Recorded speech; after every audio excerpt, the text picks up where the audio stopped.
America और Iran के बीच इन दिनों तनाव चरम पर है। दोनों ओर से तीखी बयानबाजी देखने को मिल रही है। उधर ईरान के इस्लामिक रेवोल्यूशनरी गार्ड ने साफ कर दिया है कि वो किसी भी स्थिति के लिए पूरी तरह तैयार है। लेकिन इस बीच ब्रिटेन भी अब इस संगठन पर बैन लगाने की तैयारी में है। बता दें कि अमेरिका, फ्रांस समेत 34 देशों ने इस्लामिक रेवोल्यूशनरी गार्ड को आतंकी संगठन घोषित कर रखा है। सवाल उठ रहा है कि आखिर यह संगठन इतना खतरनाक क्यों है, जिससे दुनिया के सुपर पावर को डर लग रहा है।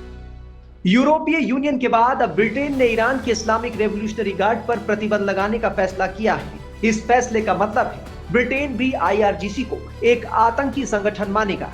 ब्रिटेन से पहले अमेरिका समेत 34 देश आईआरजीसी को आतंकी संगठन घोषित कर चुके हैं।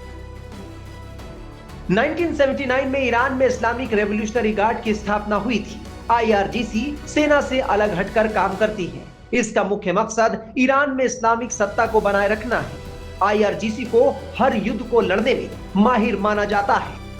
अमेरिका और यूरोपीय देश इसे खतरनाक आतंकी संगठन मानते हैं। इसके अलावा ऑस्ट्रेलिया, सऊदी और बहरीन जैसे देश भी इस्लामिक रेवोल्यूशनरी गार्ड को आतंकी संगठन घोषित कर चुके हैं। आयतुल्लाह खुमैनी को जब ईरान की कमान मिली तो उन्होंने एक ऐसे संगठन को बनाने का फैसला किया जो विचारों के लिए काम करेगा।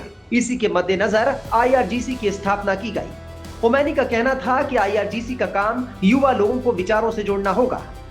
इन्हीं विचारों के बूते ईरान की रक्षा की जा सकती है। खुमैनी इस मकसद में कामयाब भी हो गए। फिलहाल आईआरजीसी में 2 करोड़ से ज्यादा लोग वॉलंटियर्स के रूप में काम कर रहे हैं। हालांकि आधिकारिक आंकड़ों में कहा गया है कि इस्लामी रेवोल्यूशनरी गार्ड के पास करीब 2 लाख जवान हैं।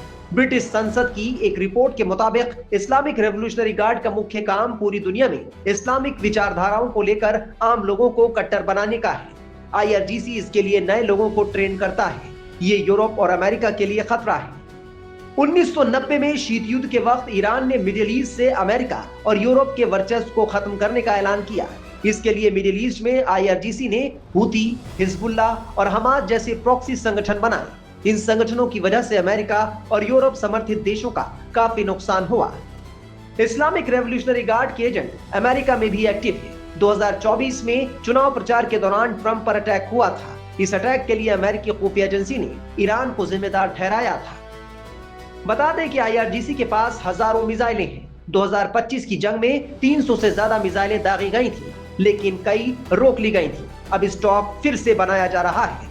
अगर अमेरिका और ईरान के बीच युद्ध हुआ तो मिडिल ईस्ट में बड़ा संकट आ सकता है। तेल की कीमतें बढ़ेंगी और लाखों लोग प्रभावित होंगे। ईरान कहता है कि वो युद्ध नहीं चाहता, लेकिन अगर हमला हुआ तो जवाब पहले से कहीं ताकतवर होगा।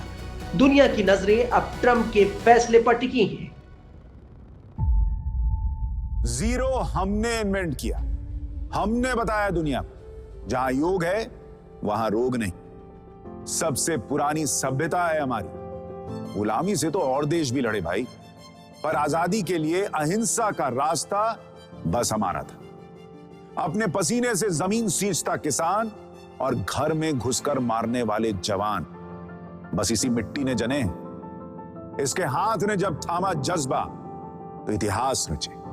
कदम बढ़ाए तो चांद का वो हिस्सा चूमा भाई जहां कोई कभी नहीं पहुंचा। आज पूरी दुनिया में शान से लहरा रहा है तिरंगा, और इसके पीछे है गर्व से भरी अनगिनत कहानियां जो लिखी जा चुकी हैं और लिखी जा रही हैं, जिन्हें मैं सुनाऊंगा राष्ट्रगर्व रोज शाम 6:25 पर।